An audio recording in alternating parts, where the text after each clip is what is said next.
స్వీట్స్లో రారాజు ఎవరు? అరిసెలు. అవును, తెలుగు వాళ్లవే. ఇవాళ మా ఇంట్లో దేవుడికి నైవేద్యం బ్లాక్ రైస్ అరిసెలు. తెలుగు పదాలు అరి బియ్యం, సేలు ఫ్లోర్ అంటే పిండి, బియ్యం పిండితో చేస్తారు కాబట్టి అరిసెలయ్యాయి. కొన్ని శతాబ్దాల పురాతనమైన స్వీట్. పెళ్లిళ్ళు, సారెలు, సంక్రాంతికి, కొన్ని పండుగలకి అరిసెలు చేస్తారు.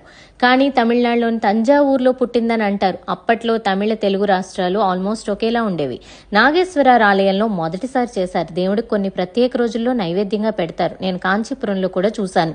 శ్రీకృష్ణదేవరాయకి చెందిన 16వ శతాబ్దానికి చెందిన శాసనాల్లో పంచావర్ణేశ్వర ఆలయ వార్షికోత్సవాల్లో తిరునల్లూరు 6000 అరిసెలు, 6000 వడలు దేవుడి కోసం చేసినట్లుంది. ఇవన్నీ ఆలయ వంటశాలలో సూర్యోదయం నుంచి రాత్రి 11 గంటల వరకు వండి అర్ధరాత్రి దేవుడికి సమర్పించేవారట.